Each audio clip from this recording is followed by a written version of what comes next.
Hi, my name is Eric Pagli, and welcome to the talk show at the World Water Week in Stockholm. Ethiopia is known as the water tower of Africa, but water resources are unevenly distributed, drought and water scarcity are recurring issues, and many of the country's 12 river basins are under pressure from urbanization and industrial use. To discuss the challenges of water governance in Ethiopia, I'm joined by a group of experts that have been deeply engaged in integrated water resource management in East Africa. Joining me are Anna Tengberg, Senior Advisor for the Swedish Waterhouse, Aklilu Fikra Selassie, Country Director for Ethiopia at the World Resources Institute, Jafet Anderson of the Swedish Meteorological and Hydrological Institute, and Jelmer van Veen, First Secretary Water at the Dutch Embassy in Ethiopia. Very nice to have you all joining me here for this talk show session that I think will cover quite a bit of ground here.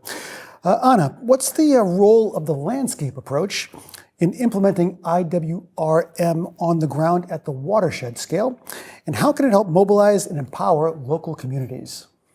The landscape approach is complementary to IWRM and comes from a different tradition. It brings together practices from forestry, agriculture, and conservation. And it is a way of ensuring that watershed restoration generates multiple benefits for the environment and for people. So that restoration leads to reforestation, enhancement of biodiversity, sequestration of carbon below and above ground, but also that it contributes to increased land and water productivity that will benefit local people and improve their livelihoods. And there are different tools in the landscape approach that are very useful when implementing IWRM, such as participatory land use planning that engages local communities in planning their land use. It also addresses tenure and access issues related to water, land, and trees. There is much to gain from combining IWRM and the landscape approach. Perhaps you and Aklilu can take the next question here. And how can rural-urban linkages in water resources and landscape management be addressed? And what are the main trade-offs? We at SEA have developed an approach called the source-to-sea approach that we have tested also in Ethiopia, where we have adapted it and we call it source-to-lake, linking the management of water flows from upstream to downstream areas, linking the different segments in the landscape, but also the different sectors involved in governing water in upper catchments, in mid-catchments, water bodies, and ultimately in downstream areas that are often urban.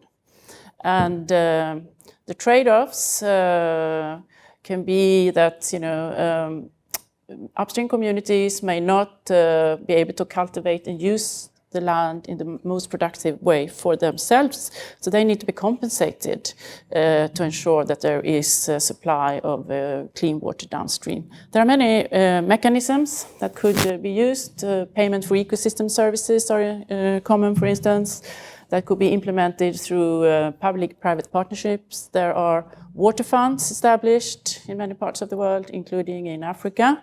And I think my colleague here can probably talk more about this. Thank you. Actually, it's really good to link cities or urban areas and locals.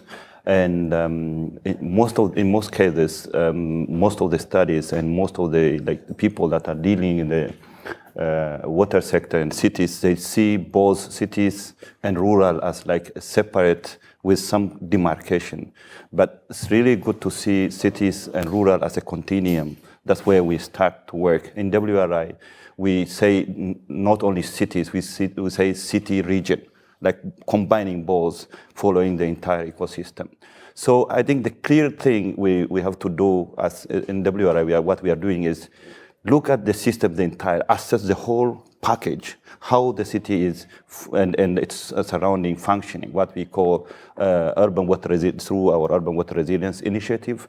We do assess the entire policy, the watershed, that the spatial dimension of it, and again come up with proper actions that should really help the city to be water resilient. When I say resilience, it's not only water supply, it's about also helping the cities to withstand the shocks that comes from like water, like too much water that's flood.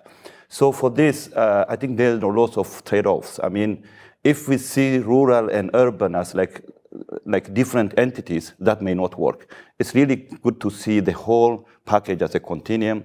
And I said already, payment for ecosystem is really key. And one important thing, even before the payment for ecosystem, it's really good to establish a strong collaboration, consultation with the city, dwellers, and the concerned partners and any parties to have a discussion and agree on key actions to be undertaken and then move forward to the implementation together. So then we can think of what are the really like a payment for the ecosystem, even what should cities do even with the consultation. So payment for ecosystem is really a great opportunity, but the city leaders should understand what to pay. What is the amount to be contributed to the upper streams? So, and then they have to be told if they fail to pay, and then they will never get the water. So that's really a key area to intervene. Thanks. If we stay in the city for a moment, what policies and incentives are needed to ensure better urban planning in order to meet the future challenges around flooding, water delivery, and water quality?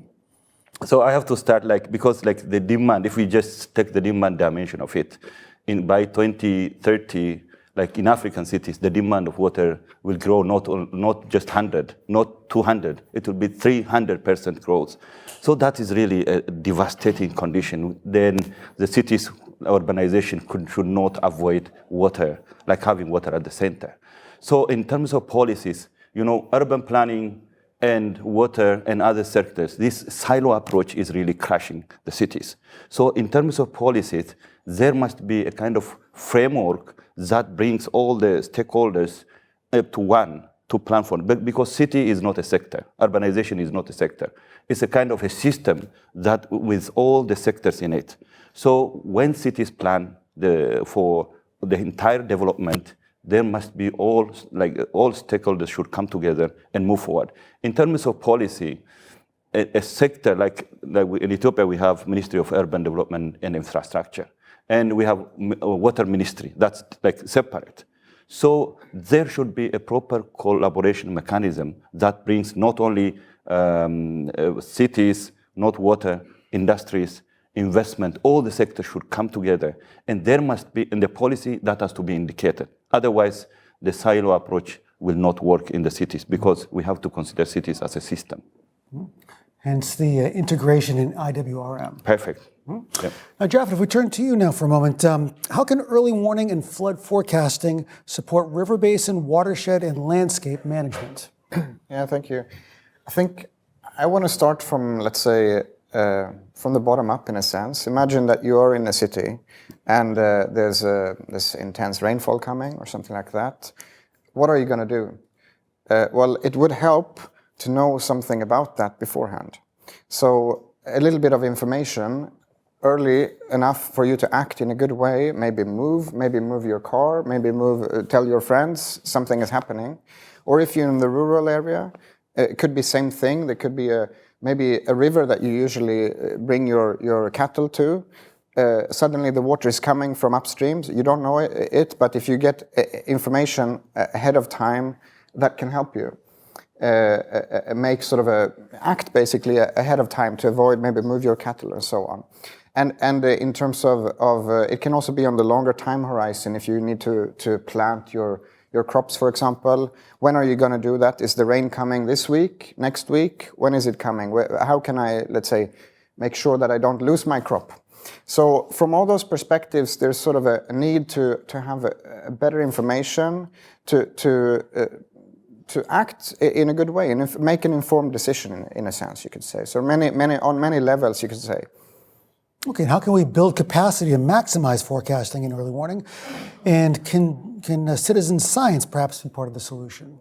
Yeah, I think we've been working now. So from the Swedish Meteorological and Hydrological Institute, together with our sisters and brothers in Ethiopia on meteorology and hydrology, on climate and environment, on three things, I think. One is to build capacity together. We have these concrete challenges, so let's do something together about it. Let's improve how we measure water. How much water is it in the stream, for example? Let's work together on that one.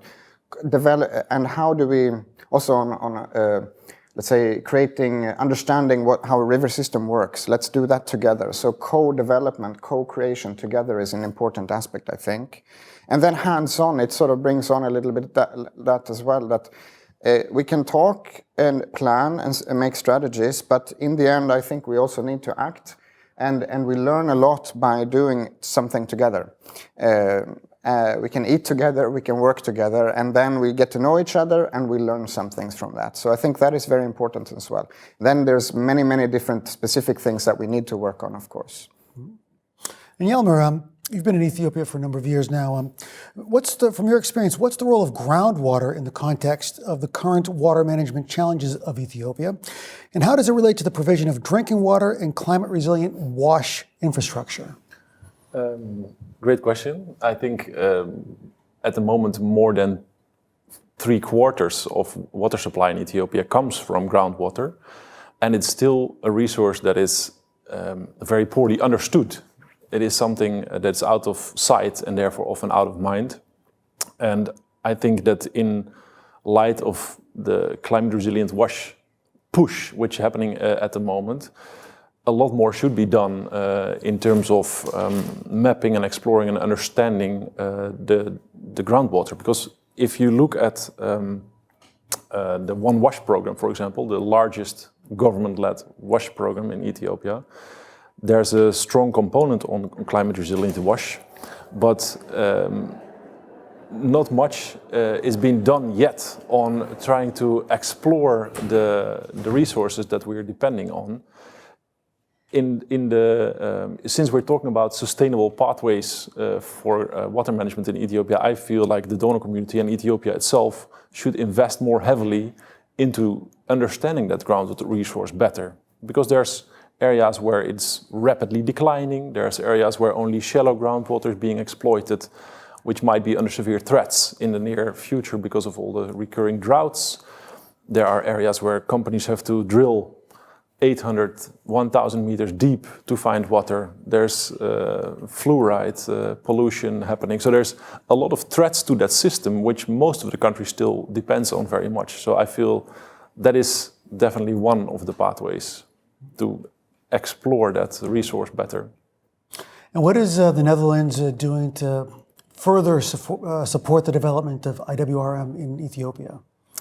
Well, I believe very much in building institutions in Ethiopia that can solve their own problems, and the organizations that are mandated to work on this issue are the basin development offices, which fall under the Ministry of Water. In your introduction, you mentioned the 12 basins that exist in Ethiopia. At the moment, only 3 have their own basin development office, and they are standing in front of a huge and sometimes overwhelming task, I feel, but they deserve to be strengthened to handle that task. So we have talked to interested donors to see if we can set up a joint initiative, and we found both the Italians and the EU delegation prepared to put our resources together for a capacity building support program of around 90 million euros in total that will run until 2030, where we try to strengthen those organizations, to build long-term partnerships, and to basically build those institutions that can then take care of water management in the basins. Now, you all come from quite different backgrounds, different locations, but all working together to help solve some of these water governance challenges in Ethiopia. Perhaps you can talk a bit about the importance of collaboration and partnerships in addressing these challenges we've discussed here today. I can open that up to all of you to comment on that. Yeah, I can start. I mean, I'm very much interested with the way you framed the collaboration and like empowering the basin organizations that are really great. In one of our initiatives in Ethiopia, Woreda is one of the cities that we're dealing. So the city is down like in the lower level, and the flood, what you say now, that comes from upper stream, which is beyond their control and the boundary. The city has no control on the flood, so even without seeing the rain, there is a possibility for the people and the whole infrastructure being washed away. Mm-hmm. So it's not a basin, it's like sub-basin, a low level. Yeah. So I think there must be, I should say that there is also like a legal framework that puts both regions, like a flood is coming from other region than the city, it's not the city. So there must be a kind of a legal and institutional framework that obliges the two institutions or regions, entities to come together and plan. So in addition to the assessment, so that's what we are doing. Even the underground water goes down. You cannot find in the city now, you can dig up to 800 or 600 meters. It is really impossible to get water. Unless the restoration goes up in the upper stream, the underground water will go down. So I think in addition to really empowering the basin authorities, it's also good to have a collaboration mechanism which is backed by the legal framework at even local level, so that they can come together, even share information about the flood, at least to the downstreams, and that's really key above the whole processes. Mm-hmm. Nana. Yes, now I think it's important sometimes to have legal frameworks, but I also think there is room for more informal collaboration. And we have worked with the Rift Valley Lakes Basin Office with a multi-stakeholder platform for Lake Hawassa that brings together civil society, the private sector, public authorities to reach a common understanding of the challenges facing the catchment and the basin, to mobilize resources and identify joint actions. So I think it can take different forms, actually, these partnerships. Yeah, definitely. And I think one important player that's often forgotten, at least in the past, in these kind of collaborations and partnerships, is the private sector. They have a big role to play. And I think there's a lot more willingness on the side of the private sector to engage in these kind of joint development solutions than is being used at the moment. So if you go to a typical platform meeting, there's a lot of government officials, NGOs are there, some donors, and it's a typical development setting, but there's one very important player missing, and that's the private sector. And they are depending on the same resources, and they are often powerful, and they can be turned for the good or for the bad in terms of exploiting that resource sustainably. So that should also be incorporated better in these collaborations. I think also, let's say, another dimension to this is the collaborations. They are obviously moving all over time, but I think there's important to build on past experiences or past, let's say, past achievements, and that's where the collaboration sometimes also fails. That you know, a group here has done something, and you a little bit forget about that, and you move on in almost the same way. But you know, you could have advanced even further with a stronger collaboration around that. So in time, let's say, yeah. And I think that's also why it's so important to work with the Ethiopian institutions and strengthen their capacity and ensure that these issues are institutionalized and that there is an institutional memory, so it doesn't stay, you know, with outsiders and donors that are just for a short time working in the country. Yeah. Maybe a good point about learning from past experiences. What would you say have been the most important lessons that have been learned through these collaborations so far? Oh, there are many lessons. I don't know if I can summarize, but we can open the floor for everybody. But yeah. I think one lesson is that you need to be persistent. there's a lot of dynamics. So I'm really happy to hear about this, long-term 2030. This is a good perspective, because it takes 10 years until we have, come somewhere. So we need to be persistent, and I think that is a lesson. And then many things change. We will change, and Ethiopia will change, and so on. But the persistence is important. Yeah. Yeah, actually, the issue of sustainability also should come there when we talk of like the institutional capacity has to be strengthened. That's obvious, because the whole thing will remain there instead of like NGOs or other development partners working. So having all the partners on board is also a key. But when it comes to sustainability, like when we work as WRI, we bring all stakeholders together. It's during the assessment, consultation, and the identification of the key areas where to intervene to help the cities to be water resilient. That's so everyone in the system knows what actions to be taken. So another agenda is like about strengthening institutions, plus getting funds right, and make sure that this consultation goes on, because it's like a continuous process. It's not about one time go or one shot. The consultation has to continue until we bring change. Plus, funds right. I mean, the funds are scattered here and there in the water sector. Some of them are in the infrastructure, some are in the training, and so there must be some mechanism to bring all the partners together and get the funds right. That's why now, as WRI, we are establishing Aqua Fund, which really mobilizes funds, puts like resources that catalyze the activities in the cities, so that we make sure sustainability is there. Because otherwise, if we don't have funding in a one pool, then it will be really difficult. And then consultation has to really continue. I think that could make sure that the whole activities will really continue and sustainable. Yeah, I completely agree with the need for sector coordination and harmonization. And also I would argue that the national IWRM program document that the government has written themselves should be leading the way for donors in terms of coordination, etc. One other point is what I see, or what I learned from the past, is the need for integration. You were talking about the continuum between the urban and the rural settings.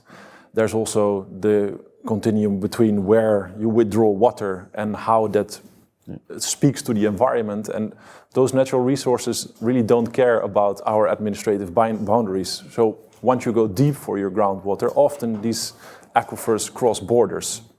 That also speaks to the need of speaking to your neighbors about how to best manage these resources jointly, etc.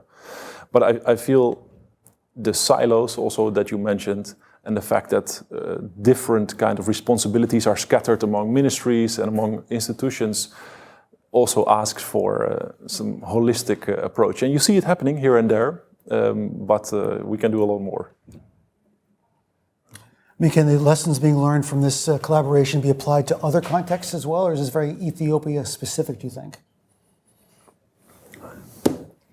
Well, I think there are many common issues in other developing countries. The need to build capacity of national and local institutions is there.